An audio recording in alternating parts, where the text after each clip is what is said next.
Shalom, Horas, dan selamat hari Minggu untuk seluruh Bapak Ibu Jemaat Tuhan yang terkasih dalam Kristus Yesus. Kembali kita bertemu pada minggu hari ini dalam Minggu Quasimodo-Geniti dengan topik minggu Jiwaku Haus kepada Allah. Dalam bahasa Batak dikatakan Mauas do tondiku tu debata.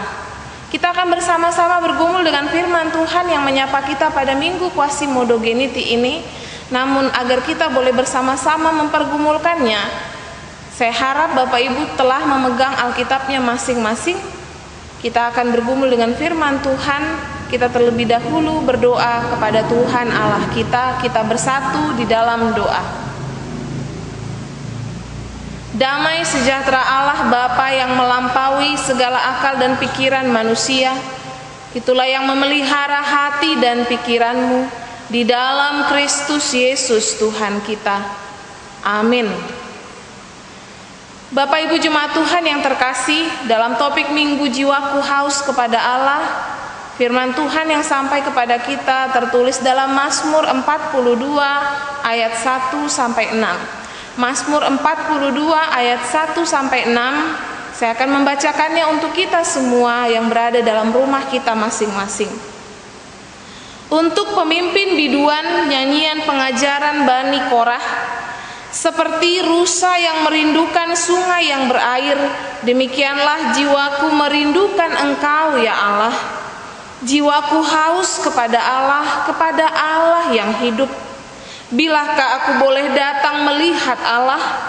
Air mataku menjadi makananku siang dan malam, karena sepanjang hari orang berkata kepadaku, di manakah Allahmu? Inilah yang hendak ku ingat, sementara jiwaku gundah gulana.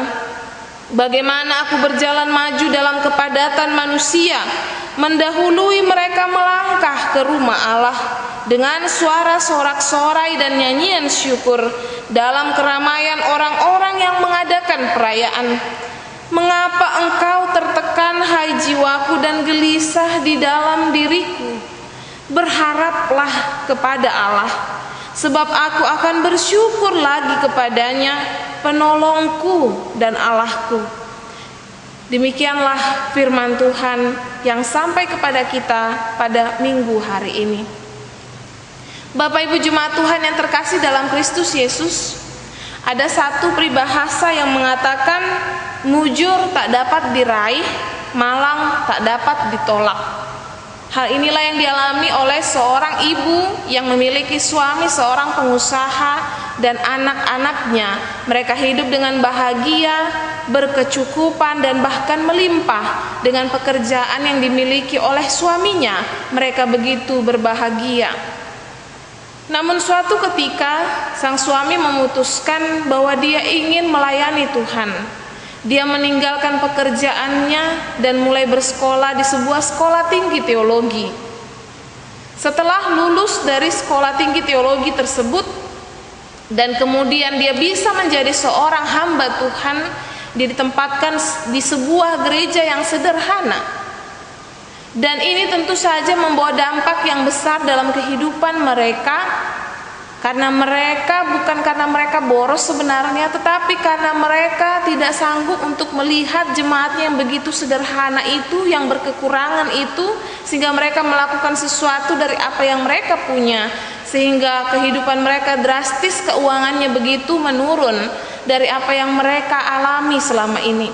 Namun mereka tetap berbahagia dan bersukacita dalam melakukan pelayanan kepada Tuhan.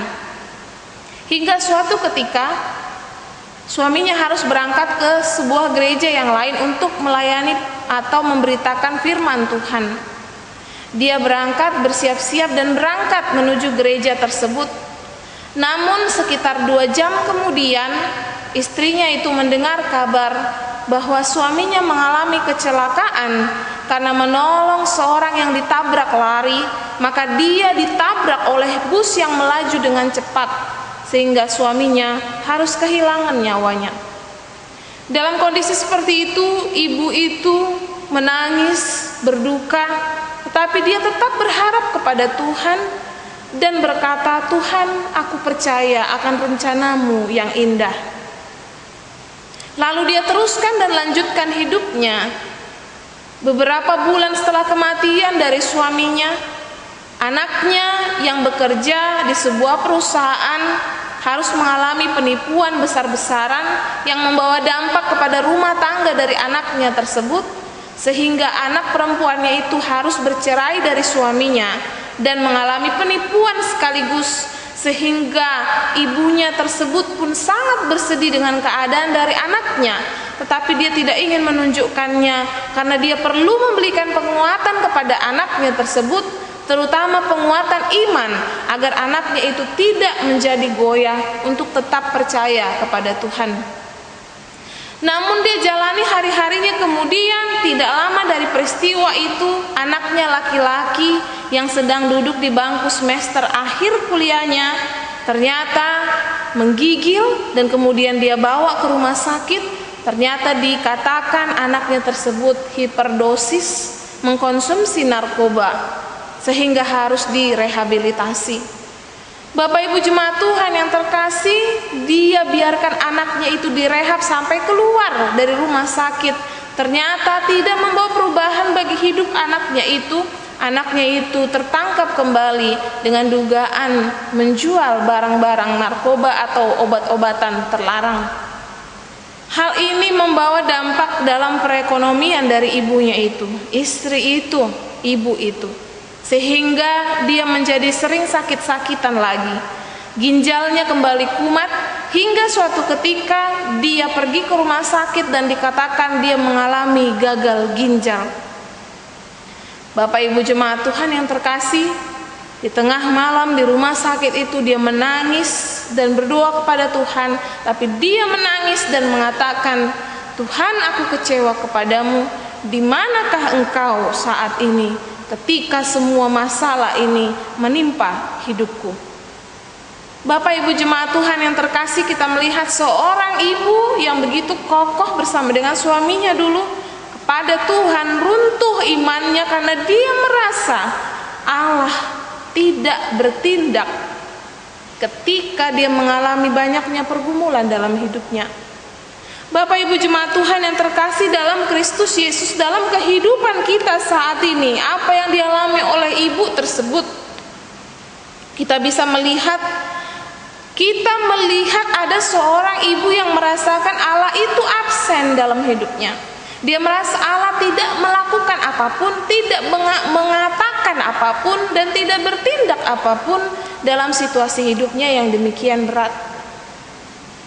Dan apa yang dialami oleh ibu ini tersebut ketika merasa seolah-olah Allah itu absen dalam hidupnya, juga pernah dituangkan di sebuah lagu oleh James Bignon dengan mengatakan dalam lagunya yang berjudul Answer Me, Jawab Aku, dia mengatakan perasaannya berharap agar Tuhan menjawabnya karena dia merasa Allah itu membisu, tidak bertindak, tidak berkata, tidak melakukan apapun, sehingga dia menciptakan lagu Answer Me, Oh Lord, jawab aku Tuhan.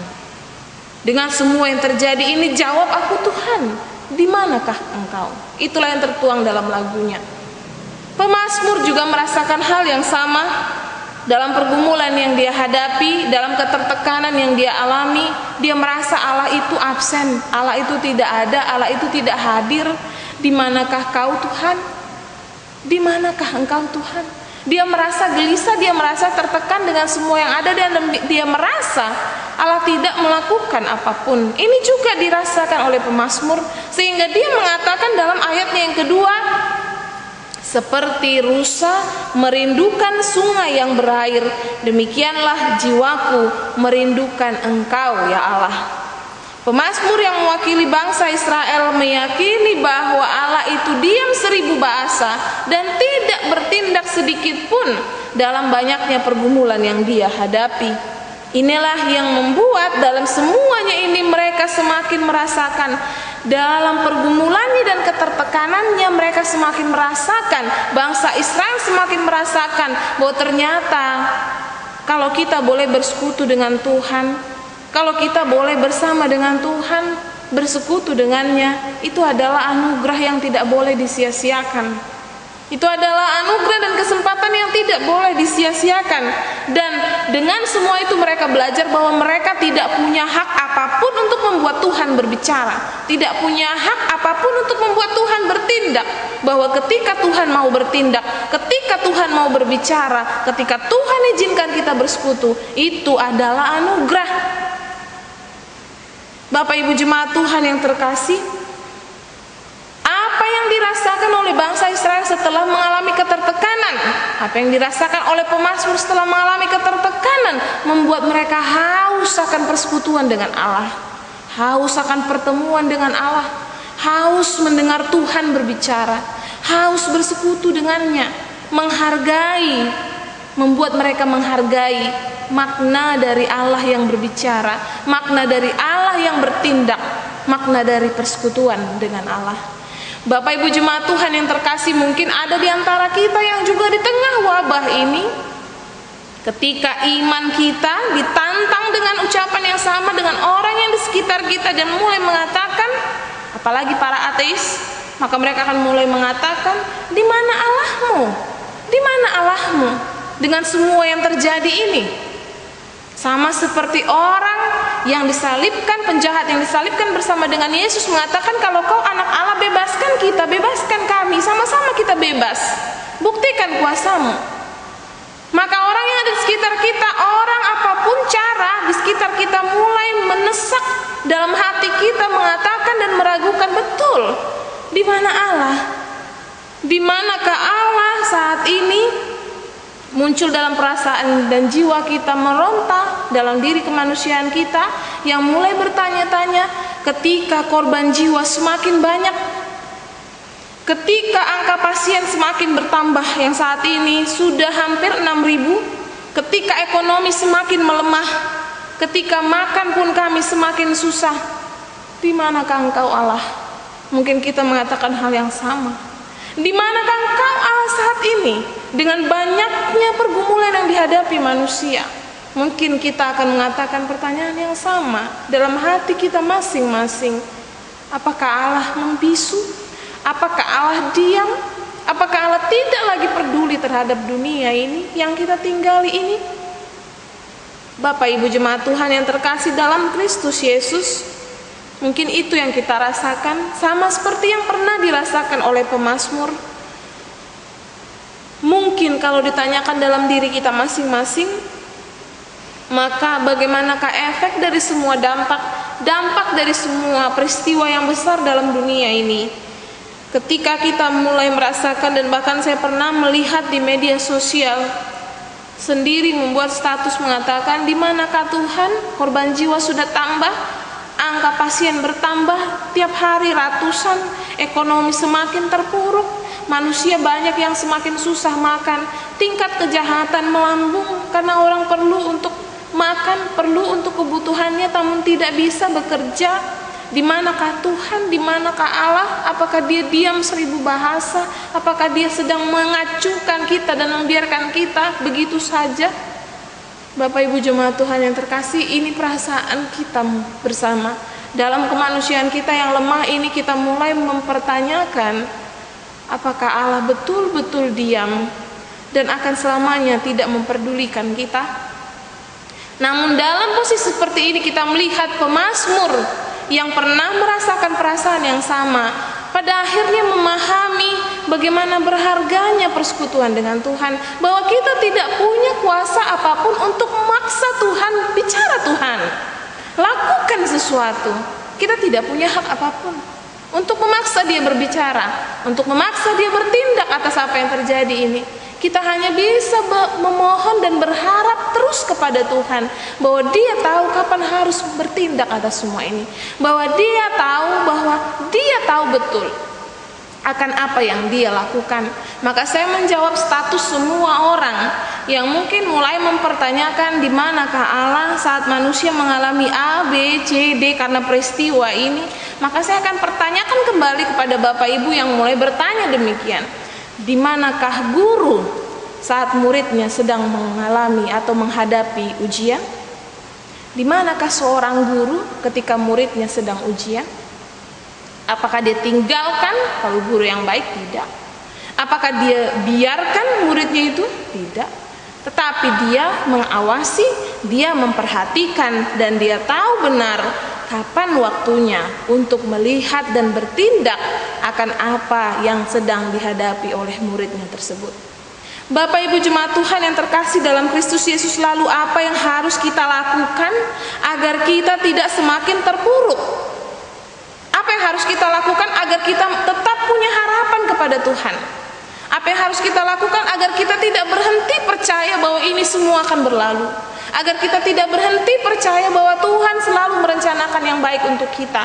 Agar kita jangan sampai seperti ibu yang tadi runtuh imannya dan mulai mengatakan, aku kecewa samamu Tuhan, aku merasa kau tidak ada. Jangan sampai seperti itu. Apa yang harus kita lakukan? Maka itulah yang dikatakan pemazmur mulai dari ayat 4 sampai ke 6. Di situ tertuang bagaimana dia membangkitkan memori indahnya bersama Tuhan. Kita melihat mulai dari ayat 4 sampai yang ke-6 dalam firman Tuhan. Di situ dia merenungkan dari ayat yang keempat, dia mengatakan pergumulannya, yaitu dalam air mata terus, siang dan malam itulah makananku, air mata. Kalau orang udah menangis terus siang dan malam, kita tahu bagaimana beratnya pergumulannya. Berat sekali yang dihadapi pemazmur. Tetapi apa yang dia lakukan dalam ayat yang kelima dan keenam, dia katakan di sini, inilah yang hendak ku ingat sementara jiwaku sedang gundah gulana. Bagaimana aku berjalan maju dalam kepadatan manusia, mendahului mereka masuk ke rumah Tuhan dengan sorak-sorai dan nyanyian syukur dalam keramaian orang-orang yang mengadakan perayaan. Mengapa engkau tertekan hai jiwaku, dan mengapa gelisah dirimu? Dia katakan sendiri kepada dirinya, kenapa kau gelisah? Kenapa kau gelisah jiwaku? Kau yakinlah, berharaplah kepada Allah, katanya ayat yang ke-6. Mengapa kau gelisah? Berharaplah kepada Allah, sebab aku akan bersyukur lagi kepadanya, penolongku dan Allahku. Berharaplah kepada Allah. Dia ingat memori-memorinya yang indah yang pernah Tuhan lakukan dalam hidupnya, bahwa dia pernah mengalami hal-hal yang berat, tetapi Tuhan bantu dia melewatinya sampai saat itu dalam hidupnya. Maka yang harus kita lakukan adalah tidak melulu berfokus kepada hal-hal negatif, tidak melulu berfokus kepada penyakit ini. Kita memang betul, kita harus waspada bahwa memang kita tidak boleh sepele terhadap wabah yang besar ini. Ini perlu kewaspadaan. Tetapi kita tidak boleh juga terlalu fokus kepada sana, karena itu akan menghilangkan iman dan harapan kita kepada Allah. Yang harus kita ingat adalah bagaimana indahnya apa yang telah atau pernah Tuhan lakukan dalam hidup kita. Dan karena itu kita katakanlah kepada diri kita sama seperti pemazmur, kenapa kau gelisah diriku? Kenapa kau harus khawatir? Percayalah kepada Tuhan. Jangan gelisah, tidak ada gunanya. Kita hanya akan menjadi sakit. Kita tahu benar kalau orang sangat gelisah, sangat takut, imun tubuhnya akan turun drastis. Dan ini tidak akan membantu sama sekali untuk mencegah penyakit itu datang. Justru penyakit lain yang akan datang dalam hidup kita. Tetapi yang harus kita lakukan adalah tetap waspada, tetapi tetap percaya kepada Tuhan. Jangan terlalu khawatir, tetapi tetap waspada. Itu yang Tuhan mau adalah bagaimana pemazmur menunjukkan dalam pergumulan yang berat sehingga dia harus menangis siang dan malam. Dia lihat kembali kepada Tuhan. Dia ingat apa yang telah atau pernah dia rasakan dari Tuhan. Dan karena itu dia mengajak semua orang, berharaplah kepada Tuhan, penolong kita semua. Dan Allahku, katanya, Allah bagi kita semua. Bapak Ibu jemaat Tuhan yang terkasih dalam Kristus Yesus, firman Tuhan yang menyapa kita pada minggu hari ini, ketika dikatakan jiwaku haus kepada Allah, rasa haus kepada Allah inilah yang Tuhan mau ada dalam diri kita semua. Setelah kita mengalami kebangkitan, kita mengingat hari kebangkitannya, kita lahir menjadi sebuah pribadi yang baru. Seperti Jamita dalam epistel, kita diharapkan jadi pribadi yang baru. Tuhan sudah rombak apa yang telah kita ciptakan, agar kita mau mengetahui bahwa dalam dunia semua bisa berubah, tetapi satu yang tidak berubah adalah Tuhan kita. Karena itu kita harus terus berharap kepada Allah. Tidak ada yang lain yang bisa kita harapkan, karena semuanya berubah. Tetapi harapan kita kepada Allah tidak akan pernah mengecewakan kita semua. Bapak Ibu jemaat Tuhan yang terkasih dalam Kristus Yesus, Minggu Quasimodo-Geniti seperti bayi yang baru lahir yang senantiasa haus akan air susu daripada ibunya. Artinya Tuhan ingin kita lahir menjadi pribadi yang baru, yang tergantung penuh akan Allah dalam hidup kita. Ini yang Tuhan mau. Mungkin selama ini kita bersekutu dalam rumahnya, kita ikut ke sana, ikut ke sini, aktif di sana, aktif di sini, tetapi jangan-jangan rasa haus itu tidak ada dalam diri kita, sehingga kita datang tetapi tidak pernah rindu untuk dengar firman-Nya, tidak pernah rindu untuk tahu apa yang Tuhan mau dalam hidup kita. Tidak pernah kita merasakan haus datang. Jangan-jangan kita datang ke rumah Allah hanya untuk sekedar seremoni, mengikuti semua rangkaian ibadah, mengikuti apa yang biasa dilakukan, tetapi rasa haus itu jangan-jangan sudah hilang. Namun itulah yang dibangkitkan Tuhan ketika apa yang dialami oleh pemazmur, dia haus akan Tuhan karena dia merasa Allah diam. Maka saat ini dengan semua yang terjadi ini, kita semua juga pasti haus. Haus ada dalam rumahnya, haus bernyanyi untuknya, haus bersekutu dengan semua teman-teman seiman di dalam rumahnya, haus untuk merasakan hidup kita yang ternyata selama ini hanya karena kasih karunia Tuhan. Karena itu biarlah dalam Minggu Quasimodo-Geniti, jiwa kita, diri kita, hidup kita boleh semakin tahu, boleh semakin merasakan rasa haus yang tetap rindu akan kehadiran Tuhan dalam hidup kita. Tidak ada hak kita untuk meminta atau memaksa Tuhan bahkan berbicara. Tidak ada hak kita untuk meminta atau memaksa Tuhan bertindak, karena hidup kita hanyalah belas kasih. Karena itu tetaplah bergantung penuh kepada Tuhan. Karena itu yang membuat kita tetap hidup sampai pada saat ini. Biarlah kita menghargai semua yang telah kita terima daripada Tuhan. Jadilah pribadi yang baru, yang tetap haus akan Allah, akan perkataannya, akan kehadirannya dalam hidup kita. Jangan berhenti berharap kepadanya, karena hanya harapan kepada Allah yang membuat hidup kita benar-benar hidup yang sesungguhnya yang ada di dalam Tuhan. Karena itu Bapak Ibu Jemaat Tuhan yang terkasih, saya percaya kita semua yang boleh bersekutu dalam firman Tuhan ini, meskipun dalam rumah kita masing-masing, kita percaya firman ini bekerja berdasarkan rasa haus dalam diri kita masing-masing. Kita boleh mengatakan pengkhotbah A, pengkhotbah B, pengkhotbah C, pengkhotbah D, kurang enak yang ini, lebih enak yang ini, kurang enak yang ini, lebih enak yang ini. Pada dasarnya tidak bergantung kepada siapa yang mengkhotbahkan, tetapi bergantung kepada rasa hausmu. Kalau orang datang ke rumah Tuhan haus akan firman Tuhan, dia akan Tuhan kenyangkan. Tetapi kalau dia hanya datang untuk melihat siapa pengkhotbahnya atau untuk melihat apa yang mau dikatakan tentang dia, maka tentunya itu tidak akan dikenyangkan. Karena Tuhan hanya mengenyangkan semua orang yang haus akan firman-Nya. Karena itu biarlah Bapak Ibu Jemaat Tuhan yang terkasih, semua yang boleh Tuhan izinkan mendengarkan firman Tuhan ini tetap merasa haus setiap kali kita beribadah kepada Tuhan. Tidak harus di gereja, di rumah, dimanapun Tuhan izinkan kita beribadah, tetaplah datang dalam ibadah itu dengan rasa haus kepada Tuhan. Maka kita akan lihat bagaimana cara Tuhan mengenyangkan kita melalui firman yang disampaikan kepada kita dalam setiap persekutuan kepadanya. Dan jika kita boleh dikenyangkan, bersukacitalah, karena itu pun adalah anugerah, itu bukan kewajiban Allah. Kita menerimanya karena Tuhan mau menganugerahkannya kepada kita semua. Biarlah kita semua menjadi pribadi yang baru, yang bergantung penuh akan kasih Allah, yang bergantung penuh akan kuasanya di tengah-tengah kehidupan kita. Tetaplah berharap, meskipun kita berjaga-jaga, jangan sampai semua kegelisahan itu mematikan harapan kita kepada Allah. Tetaplah berharap kepada Allah, karena semua dalam dunia ini boleh berubah, tetapi Allah kita yang tetap memberikan harapan kepada kita tidak akan pernah berubah mengasihi kita dalam kehidupan kita. Biarlah kita semua boleh dikuatkan dan kita boleh bersama-sama bersekutu di dalam rumah kita masing-masing.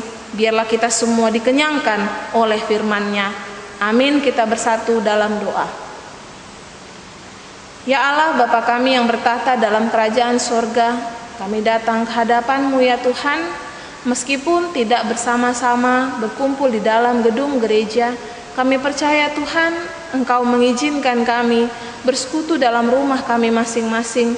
Itu semua juga adalah anugerah-Mu Tuhan. Bapa yang baik, seperti apa yang dialami oleh pemazmur yang merasakan rasa haus akan kehadiran-Mu dalam hidupnya Tuhan, yang mengalami pergumulan yang begitu berat dan mengharapkan agar Engkau Tuhan boleh bertindak dan berbicara dalam hidupnya.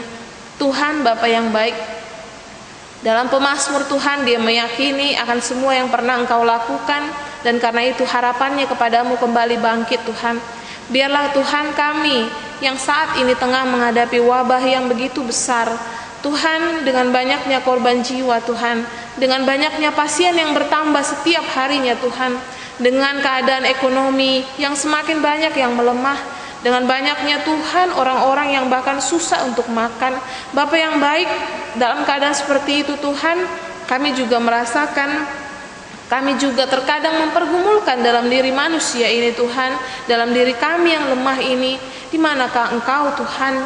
Mungkin itu pertanyaan yang juga ada dalam diri kami masing-masing. Namun Engkau menjawabnya Tuhan dengan firman ini, bahwa Engkau Tuhan tetap ada untuk kami. Engkau Tuhan akan mengenyangkan kami yang haus akan kehadiran-Mu. Karena itu Bapa yang baik, biarlah kami semua tetap beriman dan percaya kepadamu, tetap haus akan kehadiran-Mu dalam hidup kami, karena Engkau Tuhan telah mengorbankan nyawa-Mu agar kami boleh menjadi pribadi yang baru, yang bergantung penuh kepada Engkau seperti tema minggu hari ini. Karena itu Bapa yang baik, kami Tuhan percaya bahwa rasa haus kami akan kehadiran-Mu, perkataan-Mu dan perbuatan-Mu akan Engkau kenyangkan Tuhan pada waktu yang terindah Tuhan yang telah Engkau persiapkan bagi kami. Kami berdoa untuk seluruh Tuhan pasien yang masih dalam perawatan Tuhan. Engkaulah Tuhan yang kiranya memberkati mereka semua. Berikan kebijaksanaan dan kekuatan serta kesehatan bagi seluruh tenaga para medis yang harus meninggalkan keluarga dan harus Tuhan bertempur setiap hari untuk menuntaskan wabah ini dan untuk menyembuhkan para pasien. Berikan mereka kesehatan, berikan mereka perlindungan-Mu Tuhan, dan biarlah Engkau juga yang menjagai keluarganya Tuhan agar tetap sehat dan berkecukupan Tuhan. Engkau memberkati Tuhan seluruh pasien agar apa yang diberikan kepada mereka, makanan, minuman, obat Tuhan, semuanya Engkau berkati menjadi kesembuhan bagi mereka.